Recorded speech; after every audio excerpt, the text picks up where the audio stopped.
I'm Rachel Donovan, born and raised in the suburbs of Louisville, Kentucky, in a house so obsessively spotless it felt suffocating, like dust was the only thing that could damage our family's reputation. My mother, Eleanor, treated perfection like a religion, and anyone who didn't conform to her standards was deemed a failure. Unfortunately, that person was always me. I was the oldest, 4 years older than my sister Clarissa. From the time we were little, Clarissa was the picture-perfect child my mother bragged about to her friends at the golf club. Blue eyes, blonde hair, playing violin since she was 6, straight-A student, and the center of attention at every family gathering. And me? I learned to read early, won first prize in a school writing contest, and was once praised by the principal for helping a classmate with disability. But none of it mattered next to little angel Clarissa. A B+? My mother glanced at my test paper, lips pressed into a thin line. Clarissa just turned in a 7-page advanced essay. In French. You think this is good enough? I gripped the edge of the table to stop myself from speaking back. When Clarissa got a new violin, I got a reminder to try harder to be worthy. When Clarissa made a mistake, Mom said, "She's just tired." But if I so much as left my muddy shoes on the floor, she'd scream straight into my face, "You are a burden to this house." My father, Richard, was a kind man, but always kept his distance from the storms between my mother and me. He was a mechanical engineer, often home late, and rarely got involved in anything at home. Once he pulled me aside, speaking gently. "Your mom just wants what's best for you, Rachel. She expects a lot because she knows you can do a lot." "Don't you see she only loves Clarissa?" I asked, eyes brimming with tears. He sighed, as if the answer was too complicated to put into words. "Just keep trying, things will get better." But they didn't. They just got worse. My childhood was made of lonely nights in my room, listening to Mom and Clarissa laughing downstairs at jokes I was never invited to hear, of parent-teacher meetings where Mom always started with, "The older one still hasn't caught up to her sister," of holidays where my gifts were clearance bin items while Clarissa got Broadway tickets. I used to think if I became truly excellent, my mother would finally look at me with pride the way she looked at my sister. At 16, I took 3 AP classes, worked part-time at the school library, and placed second in a statewide photography contest. When I brought home the trophy, she simply said, "Clarissa just got an interview invite for a Duke scholarship. This isn't the time to flaunt little things." I had grown used to being invisible, but every time she said something like that, a small piece of me quietly died inside. I wasn't rebellious. I didn't act out. I just slowly withdrew from the painting they called family. I kept my distance from Mom, only spoke when necessary. With Clarissa, I tried to be polite, even though resentment burned underneath. She never had to fight for attention, she just had to exist, and she was loved. At 18, during our backyard high school farewell party, everyone raised their glasses to toast Clarissa, even though I was the one who had graduated first. I stood in the corner of the yard, holding a glass of orange juice, and listened to my mother tell a neighbor, "Clarissa is the only thing I'm truly proud of. The older one, well, at least she can take care of herself." That night, I packed a few belongings and drove away from the house I had never truly belonged to. I left Louisville at 18 with a suitcase of clothes, an old Nikon camera my dad secretly gave me for my 17th birthday, and a whispered sentence I never got to say to Clarissa. "You don't have to apologize. I don't need you to take the blame for Mom." I didn't know where I was going, just that I had to get out if I wanted to breathe. I enrolled in a small community college in Bloomington, Indiana, where no one knew me as Eleanor Donovan's daughter. I worked every job I could find, waitress at night, darkroom assistant in the art department by day, and spent every free moment taking photos. The camera was the one place I could control the world. I chose the frame, I adjusted the light, I decided what was worth keeping. A complete contrast to my old life, where even my mother's frown felt like a silent command. During my second year, I signed up for a volunteer project to photograph a wildlife rescue shelter. I thought I'd just be snapping pictures of an injured owl or a baby deer separated from its mother. What I didn't expect was to meet Jude Harper, the man who made me believe for the first time that you didn't need a mother's approval to feel complete. Jude was 3 years older, studying environmental engineering, and wore mismatched shoelaces because life's never even. He wasn't like anyone I'd known. He didn't try to impress, didn't judge, didn't ask why I never went home for Thanksgiving. Jude talked about his mom, a widowed homemaker in Tennessee, with so much love in his eyes. I listened, and I envied him. But what surprised me even more was that he liked the raw, quiet photos I took with film. A wrinkled hand holding a teacup, a stray cat curled up by a mossy wooden door. "You see things most people miss," he told me once, when I sent over some prints for him to design the shelter's brochure. "Not everyone has that eye." I didn't reply. But that night I cried. We officially started dating when I turned 20, moving into a tiny studio apartment above a second-hand bookstore. Life wasn't fancy, but it was warm. We split instant noodle packs, utility bills, and the first cold rains of fall. Once I had a terrible sore throat, and Jude jogged nearly a mile to get medicine when his scooter broke down halfway. 3 years later, just as I landed a part-time photography gig for a local magazine, Jude proposed in the woods, right where I'd taken the shot that got my name mentioned in an editorial meeting for the first time. The ring he used was an heirloom from his mother, simple and graceful, just like the love he gave me. I wrote home to share the news. My father replied with a single line, "I'm happy for you, truly." My mother? She mailed back my letter with a sticky note. "Marrying an engineer? So you're giving up grad school? Poor decision." We got married anyway, a small garden ceremony on a summer afternoon in Nashville. No 3-tier cake, no fancy dress, no Clarissa. But I cried when Jude's mom hugged me and said, "This family wouldn't be complete without you." A year later, we welcomed our first son, Noah, on a misty April morning. He had Jude's cool gray eyes and my childhood dimpled smile. Holding Noah in my arms for the first time, I suddenly understood why my mother once said, "Motherhood is a responsibility with no breaks." But I also made a promise. No matter what happens, my child will never have to beg for his mother's love the way I once did. He will be loved unconditionally. Not because he resembles someone, not because he's perfect, but simply because he is. Jude was deployed to Kuwait at the end of my 28th year as part of a civilian engineering support program for military units stationed there. He once reassured me, "It's not Afghanistan or a combat zone, babe. It's just logistics work. There's Wi-Fi. I'll have a private room and I'll call every day."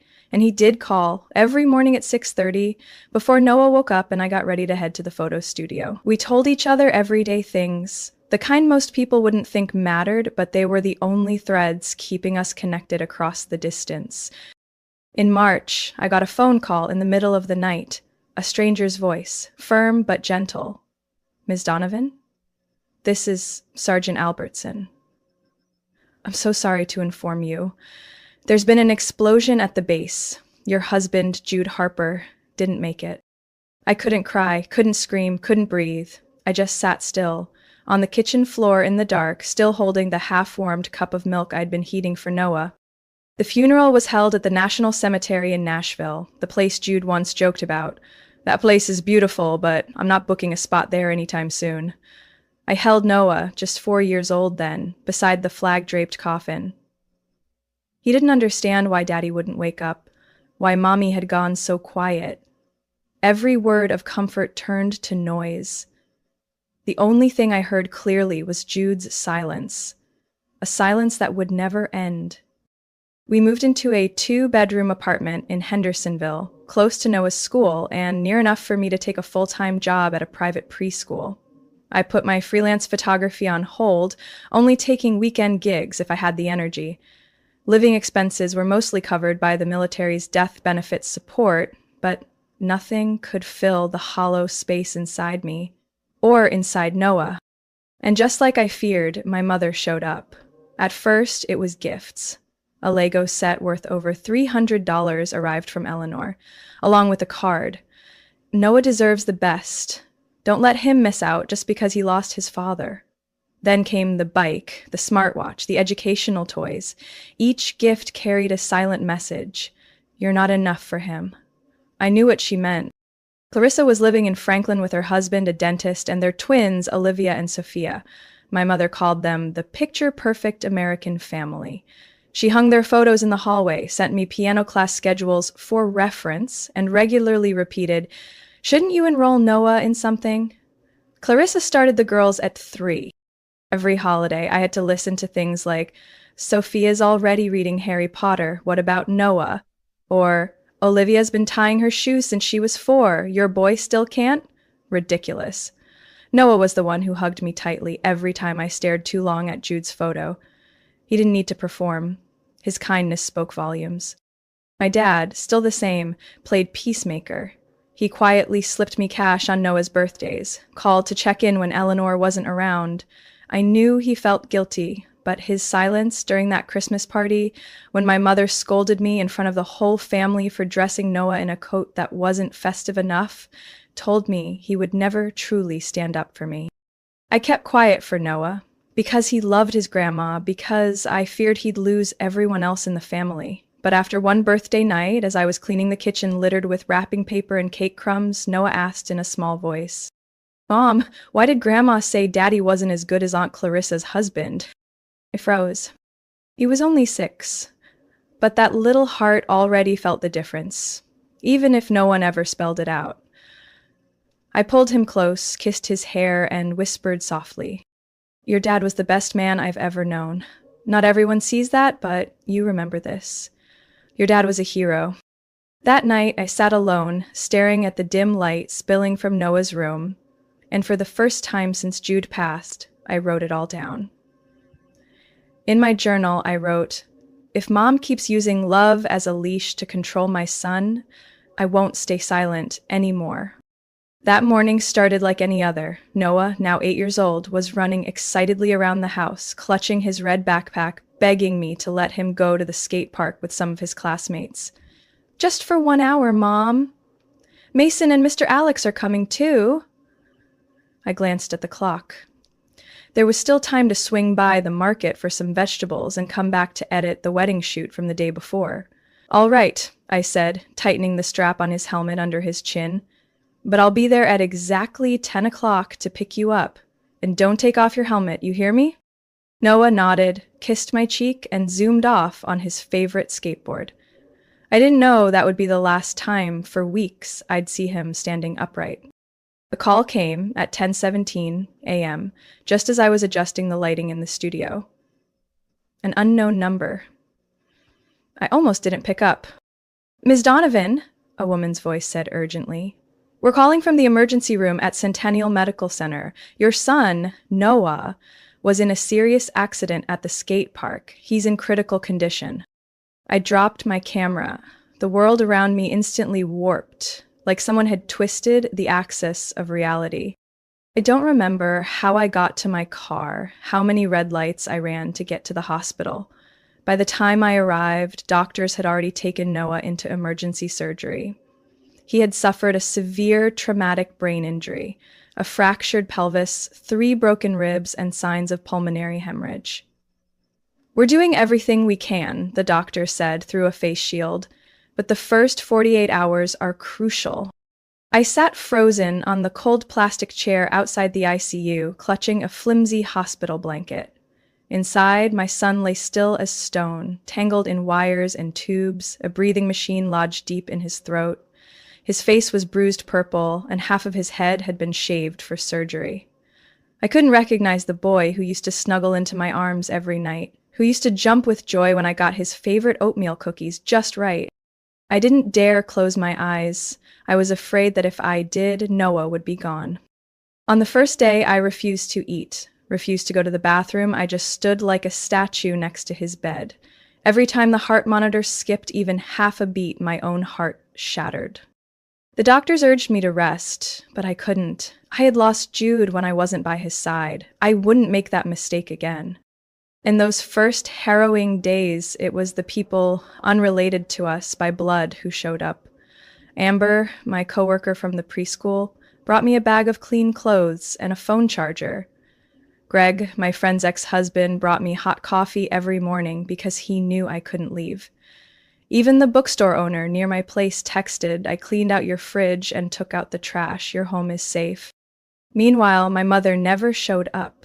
Not a single call, not one message. I knew she had seen the news. Noah had always been the last source of comfort she loved to brag about to her friends. But when that child was on the verge of death, she chose silence. I called my dad. He sighed. "Your mother, she doesn't know how to handle this. She's busy planning Clarissa's 10-year vow renewal." I hung up, said nothing. This kind of pain had long since run out of tears. On the third night, Noah began to show slight response. A twitch of his finger, a faint glow on the EEG monitor. The doctor called it a hopeful sign. I held his hand, whispering softly, "I'm here. I'm not going anywhere.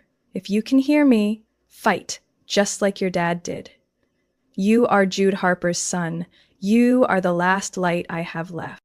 In the heavy darkness of the ICU, those words were the only lifeline I could throw him, and I swore, if Noah woke up, I would never again let anyone, not even his grandmother, manipulate his life. Not ever again. On the afternoon of the fourth day in the ICU, as the last sunlight slid off the hospital room window, I was gently stroking the back of Noah's hand when the phone rang. The screen read, "Eleanor Donovan." I stared at that name for a few seconds, then brought the phone to my ear. "Hello?" My mother's voice came through, steady and emotionless.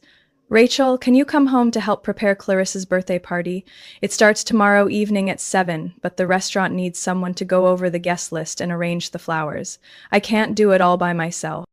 I thought I misheard. I looked at my son, Noah, still motionless among the machines, the IVs, and the steady sound of the ventilator ticking like a countdown. I gripped the phone tightly, trying to stay calm. "I can't leave the hospital. Noah is still in a coma, Mom. The doctors are taking care of him. You can come for a few hours. Clarissa was really hoping you'd be there. It's her 30th birthday, not just a regular day." I bit my lip, the back of my throat burning. "You're talking about birthday cake while your grandson is fighting for his life? I'm not asking you to abandon him. I'm just saying you can do both. Don't be so dramatic." Her voice shifted into that cold, familiar tone, the one that made me feel small and worthless my entire childhood. I shot up from my chair, quickly stepping into the hallway so I wouldn't disturb the other patients. "Noah has a brain injury. Little Clarissa can wait. No one dies if a party gets postponed, but my son has been unconscious for 4 days. Do you understand what that means?" There was silence on the other end. Then she said, like she was discussing business, "If you insist on being so distant, don't blame me for pulling Noah's education fund. I can't support a child whose mother doesn't know how to balance family and responsibility." That line hit me like a knife to the chest. I was used to her attacks. But threatening to rip away my son's future just because I wouldn't leave his bedside to blow up balloons for a party? That was the final straw. I took a deep breath, still clutching the phone. "You just declared you're willing to sacrifice your grandson's future to protect the perfect image of your youngest daughter's party? If that's the case, I don't need a single dollar from you."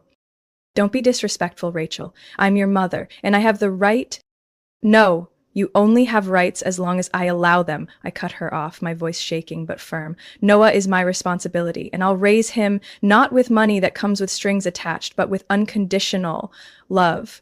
Something you never gave me." I hung up, didn't wait for a response. No regret. Back in the hospital room, I sat beside Noah's bed, pulled out my phone, opened the contact list. My finger hovered over the name Eleanor Donovan. Without a single second of hesitation, I pressed delete. It felt like removing a boulder that had been pressing on my chest for 33 years. I leaned back in the chair, gripping my son's hand, the child who couldn't speak, but who was the only reason I was still standing. Noah didn't need a wealthy but heartless grandmother. He needed a mother strong enough to sever a toxic bloodline, and I would be that mother. Until he woke up, I would be here. No parties. No flowers, no invitations from people who never once asked, "How's Noah doing?" Just me and him, and the belief that some birthdays can be rescheduled, but if you miss the most important moment in your child's life, there's no way to get that back. Noah moved his fingers on the morning of the 5th day. I was holding his hand, eyes bleary from barely sleeping, when I felt a faint twitch, so slight. I instantly sat up straight, holding my breath. A minute later, it happened again. This time, 2 fingers. I hit the call button for the nurse, my heart pounding like a drum in my chest. Just 10 minutes later, Dr. Kramer, the lead pediatric ICU doctor, was in the room. He checked Noah's eye reflexes, called his name several times. "Noah, can you hear the doctor? If you can, blink once for me."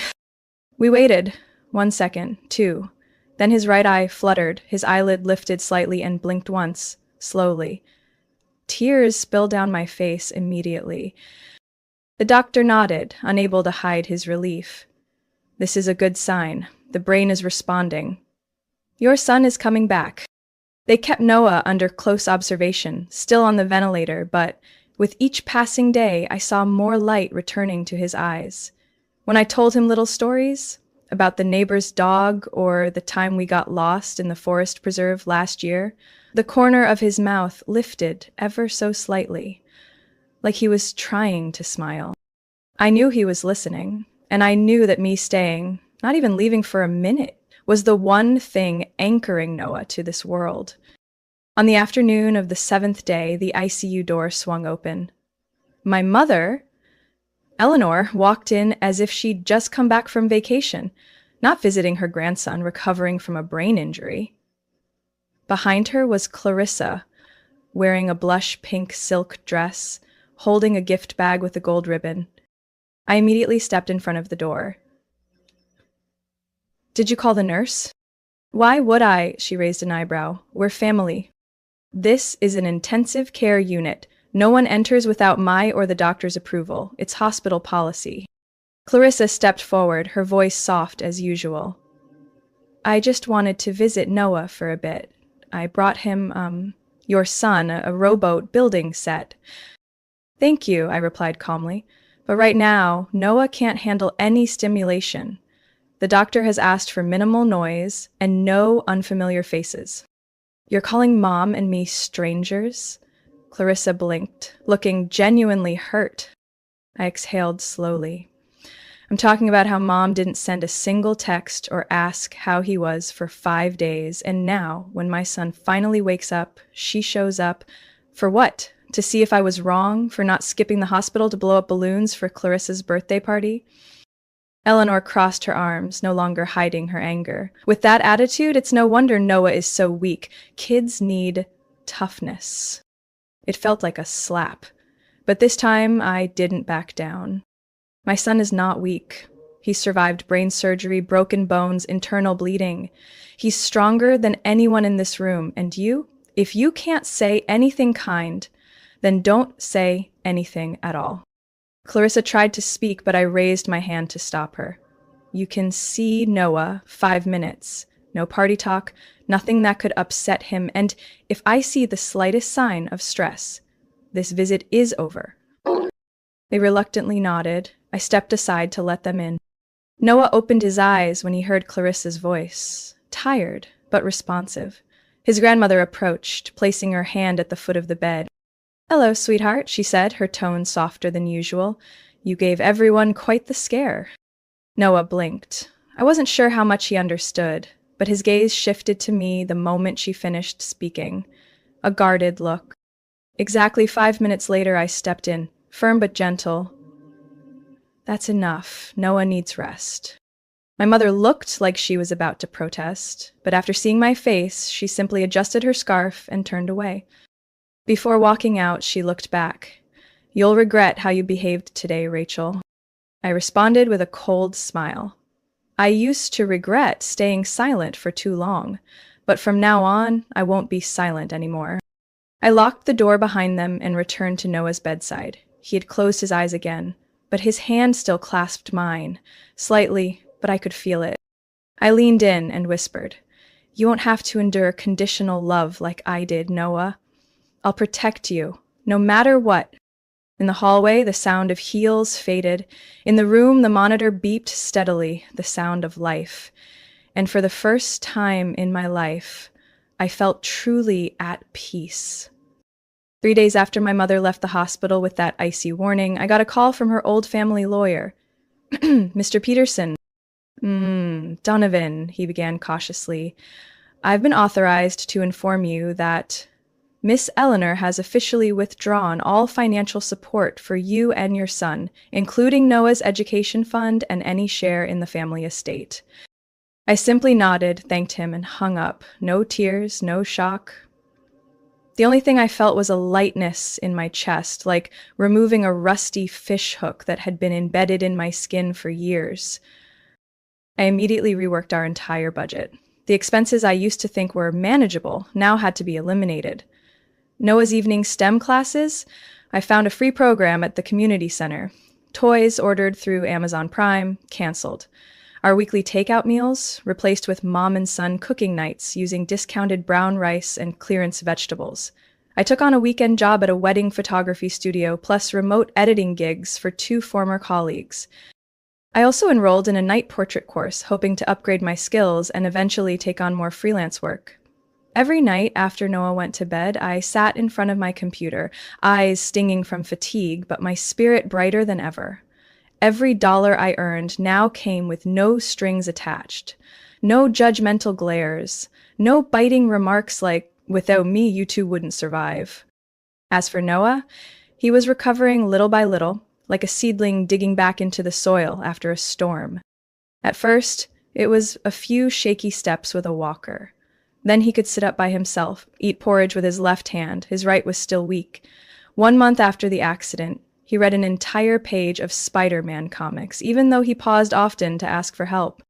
"I forgot what gravity means," Noah asked, pointing to a panel where Peter Parker was falling from a skyscraper. "It's what pulls everything toward the ground," I said, "but sometimes people are strong enough to fly against it." He nodded like he understood more than I said. Larissa began texting again, not long, dramatic messages like before, just short ones. "How's Noah?" or "Need help with pickup?" I didn't fully trust her, but I didn't shut her out either. Once, she picked Noah up from physical therapy when I was stuck at the studio. She said nothing, brought him home on time, and even stopped for vanilla ice cream because the doctor said cold treats help a sore throat. For once, she wasn't playing the role of mom's flawless clone. She was just Clarissa, a woman who felt guilty and was trying to make amends. My mother, on the other hand, began sending expensive gifts by mail. No notes, no apologies, a giant Lego set, a brand new smartwatch, even a $200 ebook gift card. I left everything unopened, neatly stored in a box in the garage. I had promised myself, no one gets to buy Noah's love with presents. If she wanted forgiveness, she had to start with honest words, something she had avoided her entire life. My father still called. Same sad tone, apologizing for my mom, dodging any real conversation. I no longer expected anything from him, but I still picked up because I knew he loved Noah, even if there were boundaries he'd never cross. Noah sometimes asked about her. "Why doesn't Grandma come over anymore?" I didn't deflect. Because Grandma and I need time to understand each other better. But one thing's for sure, no matter who comes or goes, I'll always be here. He thought for a moment, then nodded. That simple statement told me everything. My son wasn't hurt by a lack of money or relatives. He just needed stability and genuine love. I sat by the window, watching Noah piece together an old robot kit. My boy didn't need more stuff. He just needed a mother who knew when to say no, even to Grandma.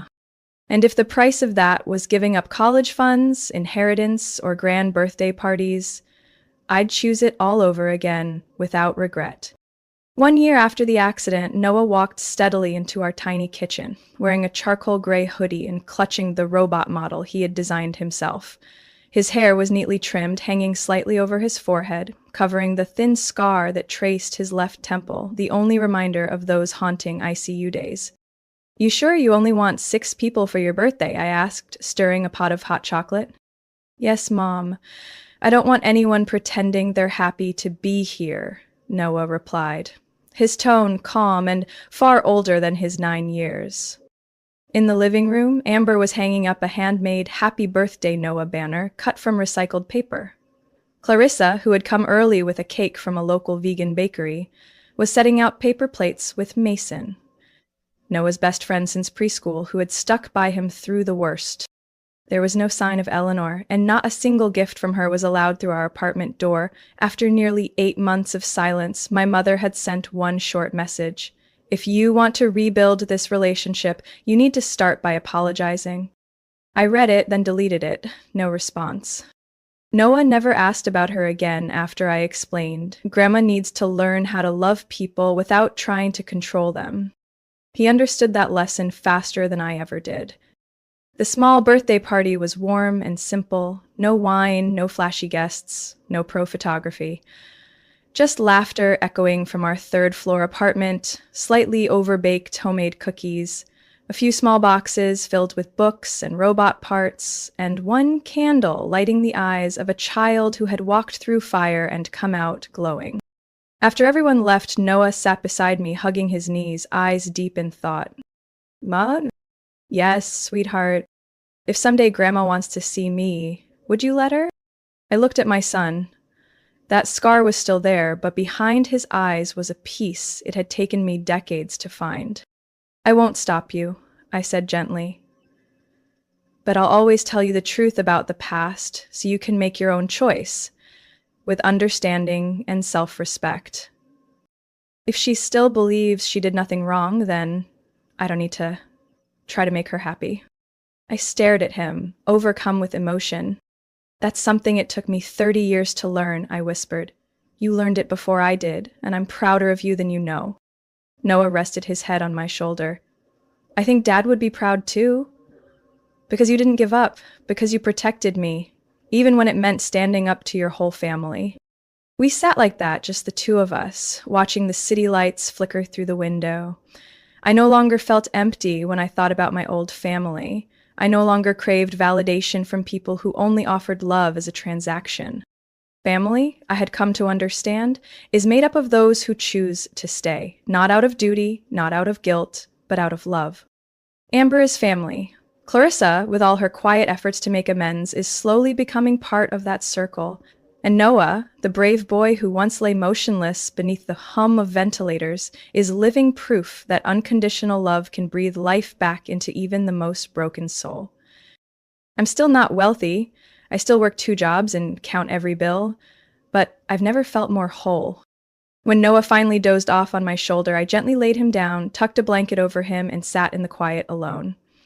Staring at his face, I thought, maybe sometimes losing what we thought we couldn't live without is how we finally find ourselves. And at the end of pain, if we're brave enough to end what harms us, what waits ahead isn't just survival, it's a life worth living. Today, I'm no longer the Rachel who bowed her head to judgment. I am a mother, a woman, and fully myself, complete, without needing anyone's permission. Rachel's story is a powerful reminder that not everyone who shares your blood deserves a place in your life. In real life, some relationships survive only because we keep enduring until the day we finally say, enough. When Rachel broke free from her mother's toxic control, she didn't just protect Noah's childhood, she freed herself from invisible chains. Sometimes real freedom begins with setting boundaries and holding them without regret. What do you think about Rachel's decision? Would you have the courage to do the same for your child? Share your thoughts in the comments, and don't forget to follow the channel for more heartfelt and meaningful family stories.